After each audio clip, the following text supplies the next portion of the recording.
Video में मैंने त्रिकोणमिति बताया है। त्रिकोणमिति का बेसिक त्रिकोणमिति बताया है, उसका बेसिक कुछ चीज़ें बताया है मैंने। इसमें पाइथागोरस प्रमेय इम्पोर्टेंट था। गोरस प्रमेय और उस पे न्यूमेरिक आज बताऊंगा। उसके अलावा लंब कर्ण आधार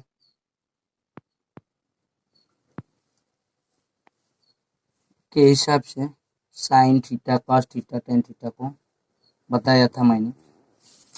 तो इसके बेस पे आज हम न्यूमेरिकल बताएंगे। इसके अलावा न्यूमेरिकल के अलावा मैं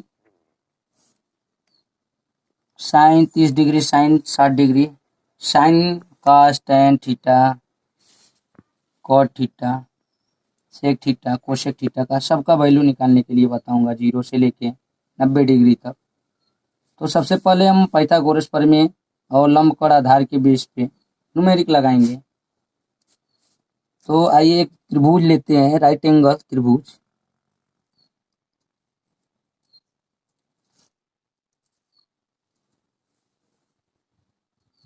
बहुत छोटा सवाल है, बहुत सिंपल क्वेश्चन। ये मान लेते हैं 90 डिग्री है। ये त्रिभुज ए बी सी है। ये मान लेते हैं थीटा एंगल दिया है और ये दे दिया है अपना 13 सेंटीमीटर और ये दे दिया है 5 सेंटीमीटर। तो पाइथागोरस प्रमेय में ये इसका वैल्यू पहले हमको पता रहना चाहिए। ठीक है, पाइथागोरस प्रमेय के हिसाब से ये किसी का वैल्यू निकालना होता है। पाइथागोरस प्रमेय का फार्मूला पहले बताऊंगा, लेकिन ये क्वेश्चन क्या कह रहा है, पहले सबसे पहले क्या पूछ रहा है, मैं ये चीज बताना चाहता हूँ। तो सबसे पहला नंबर का क्वेश्चन ये पूछ रहा है क्या, कॉस थीटा बराबर कितना होगा इस त्रिभुज के हिसाब से। फिर दूसरा पूछ रहा है टेन थीटा बराबर कितना होगा इस त्रिभुज के हिसाब से। तो आइए हम पहले पाइथागोरस प्रमेय लगाएंगे और इसका वैल्यू निकालेंगे, क्योंकि कॉस थीटा बराबर हमारा जो होता है वो होता है आधार बट्टा कर्ण।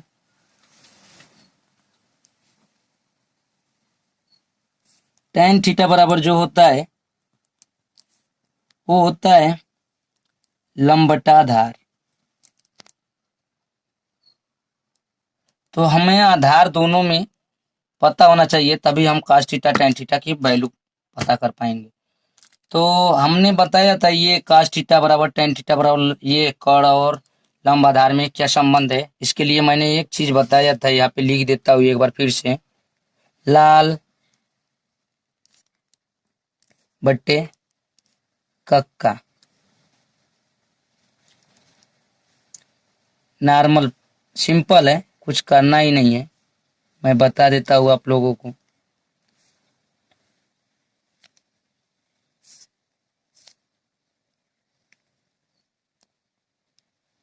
कुछ है नहीं, ये साइन हो जाएगा, ये कॉस हो जाएगा, ये tan हो जाएगा।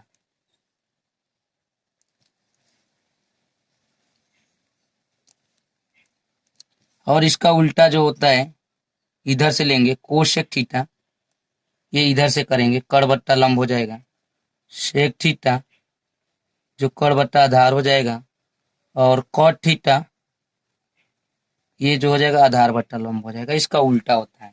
तो ये चीजें याद रहेगा, ये सब पता करने के लिए याद होना चाहिए, जरूरी है। तो आइए हम पाइथागोरस प्रमेय का पहले हम उपयोग करते हैं, क्योंकि हमको आधार नहीं पता है और आधार पता करना पड़ेगा, तब हम cos थीटा की वैल्यू tan थीटा की वैल्यू पता कर पाएंगे। तो सबसे पहले पाइथागोरस प्रमेय हम यूज करेंगे, पता होना चाहिए क्या होता है पाइथागोरस प्रमेय। तो पाइथागोरस प्रमेय के लिए आपको बताया था पिछले वीडियो में फार्मूला क्या होता है, उस पर समझाया भी था अच्छे से, लेकिन फिर भी हम फार्मूला एक बार लिख देते हैं। तो पाइथागोरस प्रमेय का क्या होता है, कर्ण का स्क्वायर बराबर लंब का स्क्वायर धन आधार का स्क्वायर मीन्स कड़ का स्क्वायर, सबसे बड़ी भुजा का स्क्वायर बराबर अलग अलग दोनों भुजाओं का वर्ग का योग। यही इस फार्मूला में बता रहा है। तो देखो कड़ यहाँ पे क्या है, एसी है, तो एसी का स्क्वायर बराबर लंब का स्क्वायर मीन्स एबी का स्क्वायर धन आधार का स्क्वायर, वो आधार का स्क्वायर मीन्स बीसी का स्क्वायर। और हाई स्कूल के बच्चे के लिए इतना लिखना जरूरी है, ये सब लिखने पे ही नंबर मिलता है स्कूल में। लेकिन कंपटीशन के लिए कोई जरूरी नहीं है, उनको ये पता है तो डायरेक्ट वैल्यू 13 का वर्ग -5 का वर्ग कर देंगे, वो डायरेक्ट 12 आंसर ला सकते हैं। कंपटीशन के लिए ये बहुत सही है, लेकिन मैं अभी विस्तार से बता रहा हूँ, आगे चल के मैं कंपटीशन को बहुत अच्छे से बताऊंगा और शॉर्ट ट्रिक भी बताऊंगा कैसे आता है। तो मैं यहाँ पे एसी का स्क्वायर मीन्स 13 का स्क्वायर, ए बी का स्क्वायर मीन्स 5 का स्क्वायर। यहाँ पे लोगों को डाउट हो रहा है कड़ कौन सा है, लंब कौन सा है, आधार कौन सा है, ये मैंने नहीं समझाया। तो मैं एक बार फिर से पिछले वीडियो में समझाया था मैंने, लंब कौन सा है, आधार कौन सा है, कड़ कौन सा है बताया था, लेकिन इस वीडियो में एक बार फिर से मैं बता देता हूँ। ये 90 डिग्री है, 90 डिग्री के सामने वाला भुजा हमेशा क्या होता है, कड़ होता है। ये मैंने पिछले वीडियो में बताया था। दूसरा, जो एंगल इसमें कॉमन रहता है उसके सामने वाला भुजा वो होता है हमेशा लंब। जो बच गया भुजा वो आधार हो जाता है। इसमें कुछ करना नहीं है, जो राइट एंगल होता है वो हमेशा कड़ बदलता ही नहीं है। अगर ये थीटा अगर यहाँ पे रहता तो लंब बदल जाता, लेकिन कड़ नहीं बदलता। लंब और आधार केवल बदलेंगे, वो एंगल के हिसाब से बदलेंगे। अगर ये एंगल थीटा जो है, अगर ये यहाँ पे रहता, अगर यहाँ पे थीटा एंगल रहता तो इसके लिए लंब यहाँ पे हो जाता, लेकिन कड़ हमेशा यही रहेगा। कड़ कब एक त्रिभुज में कड़ एक ही जगह पे रहेगा, क्योंकि उसका जो 90 डिग्री रहता है उसके सामने का ही भुजा होता है, बाकी जो लंब आधार होते हैं वो बदलते रहते हैं। तो इस पे ध्यान देने की बात है। धन बीसी यानी आधार का वर्ग। अब 13 का वर्ग सब लोग जानते हैं 169 होता है, जो नहीं जानते हैं उनको जानना जरूरी है, पता करें निकालने का। 13 का वर्ग नॉर्मल ऐसे 13 गुणे 13 कर देंगे तो आ जाएगा, ठीक है, 169। अगर जिसको नहीं भी आता है वो गुणा नॉर्मल करेगा, और गुणा करने का मैं तरीका बता देता हूँ, लेकिन इसका मैं क्लास में बताऊंगा, एक वीडियो में बताऊंगा इसका हम वर्गमूल कैसे निकालते, घनमूल कैसे निकालते, स्क्वायर कैसे करते हैं। तो एक नॉर्मल फार्मूला के हिसाब से मैं बता देता हूँ कैसे होता है। ये देखो, ये धन बी का स्क्वायर सब लोग जानते होंगे, तो इसमें क्या करना है, ए का square plus 2ab plus B का स्क्वायर पे निकालना है। तो 3 त्रिक 9। अब 2ab जो है 9 को यहीं पे छोड़ देंगे, और 2ab जो है तो 3 करने 3 और 3 दूना 6, यानी 3 बी है और 1 जो है ये है, और 2 जो है 2 से मल्टीप्लाई करना है, तो 3 दूना 6, और 1 का वर्ग, 1 का वर्ग हमेशा यानी ये का स्क्वायर मीन्स 1 का वर्ग 1, इतना होता है, कुछ करना नहीं है, ये नॉर्मल है। स्क्वायर वैसे निकालने के लिए मैं बताऊंगा आप लोगों को होता क्या है। प्लस 5 का वर्ग सबको पता होगा 25 होता है, प्लस बीसी का स्क्वायर, तो बीसी का स्क्वायर इधर भी लिख सकते हैं हम, और ये 169 माइनस 25 लिख सकते हैं। ये कैसे होता है, बीसी को अगर इधर लेके जाए तो इसको इधर लेके आए तो ये माइनस में हो जाएगा, और कोई दिक्कत नहीं है, इधर बराबर करके लिखो चाहे इधर करके लिखो, बात एक ही है। तो अपना सबसे मेन चीज चिन्ह का होता है, अगर इसको लेके जा रहे हैं तो ये ही माइनस में होगा, जबकि इसको लेके इधर जाएंगे तो ये वाला माइनस में हो जाएगा, और बीसी इधर आएगा तो माइनस में हो जाएगा। देखो हम बता देते हैं नॉर्मल क्या है, ऐसा होगा, ऐसा होगा। लेकिन अगर हम माइनस से भाग दे देते हैं, यहाँ पे BC का स्क्वायर बराबर 169 माइनस 25 ऐसा हो जाएगा। और यहाँ पे जो BC का वर्ग बराबर हो जाएगा 144। और BC बराबर जो हो जाएगा, अगर स्क्वायर रूट निकालेंगे तो प्लस माइनस 12 होगा। लेकिन ये भुजा है, ये माइनस में नहीं होता, तो ये हमेशा प्लस में ही 12 रहेगा। और यही आंसर होगा इसका। पाइथागोरस प्रमेय ये कहता है। लेकिन अभी हमको वैल्यू किसका निकालना है? cos थीटा का, tan थीटा का। तो cos थीटा बराबर आधार बट्टा कड़, cos थीटा बराबर आधार बट्टा कड़। तो cos थीटा यहाँ पे लिखते हैं एक बार और, आधार बट्टा कड़।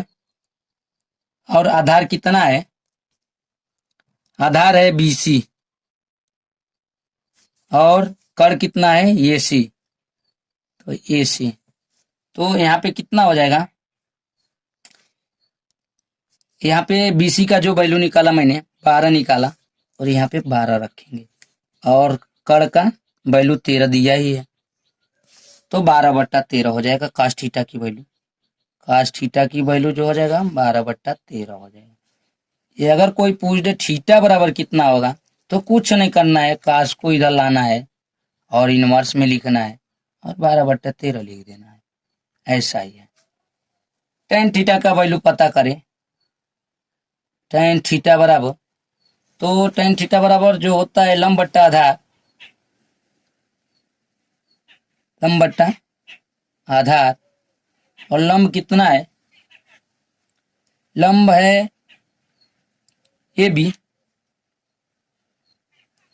आधार कितना है? BC। अब लंब का वैल्यू 5 सेंटीमीटर है और आधार की वैल्यू 12 है, तो 5/12। जबकि थीटा का कोई वैल्यू पूछ देगा तो tan इनवर्स 5/12। और ऐसा एग्जाम में दिया भी रहता है।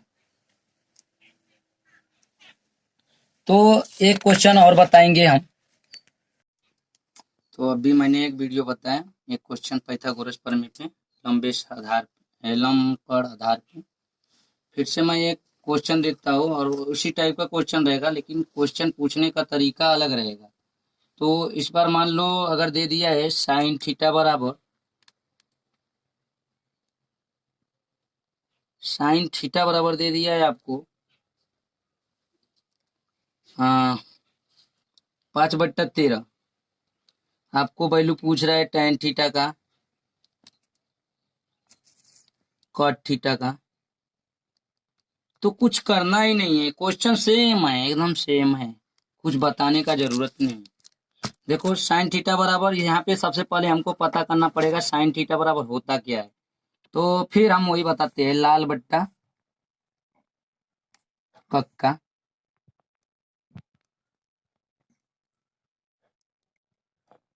वही चीज फिर से बता रहे हैं हम, वही चीज पता होना चाहिए। यहाँ पे साइन हो गया, sine theta, cos theta, tan theta. यहाँ पे कोसेक थीटा, सेक थीटा और कॉट थीटा। कुछ करना नहीं है, आपको सबसे पहले पता करना है क्या दिया क्या है।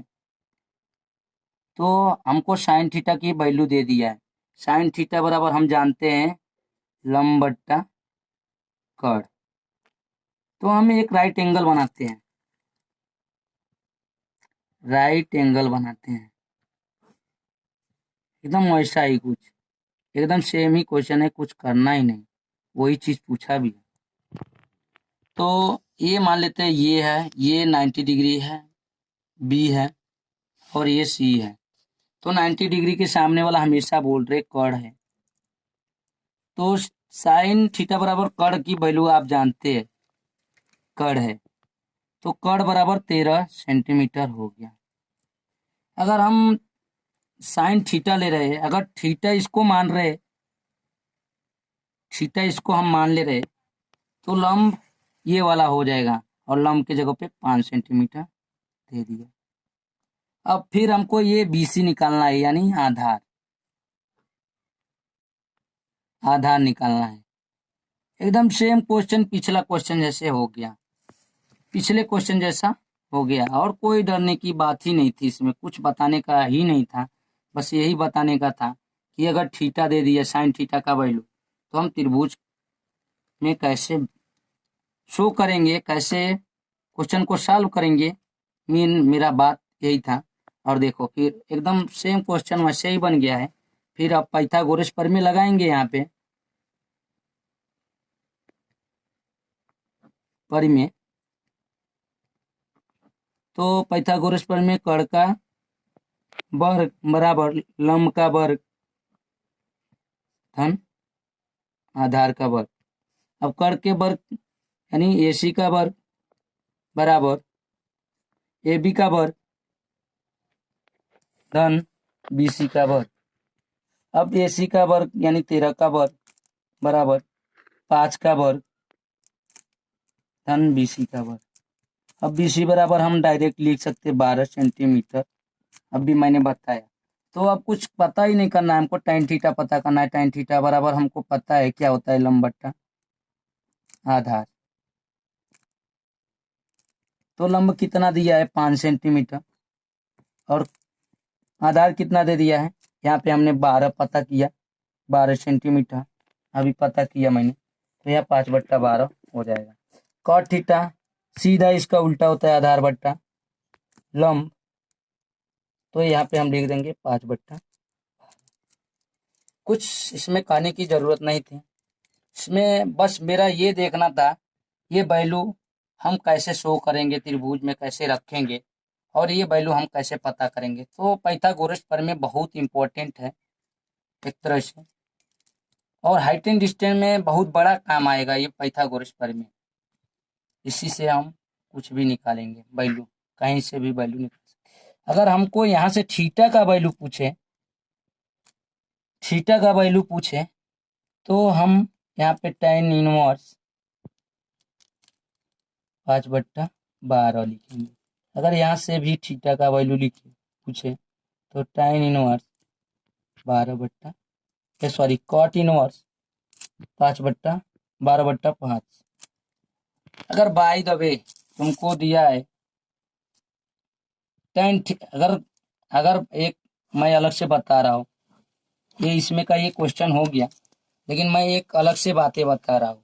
ये इनवर्स मेरा बताने का मतलब क्या है, तो मैं बता रहा हूँ। अगर मान लो cos थीटा बराबर 1/2 आ गया, तो यहाँ पे लिख सकते इनवर्स का मतलब मैं बता रहा हूँ क्या होता है। तो cos थीटा बराबर यहाँ पे लिख सकते cos, यहाँ पे 1/2 किसका वैल्यू होता है, तो हम भी जानते हैं 60 डिग्री का वैल्यू होता है।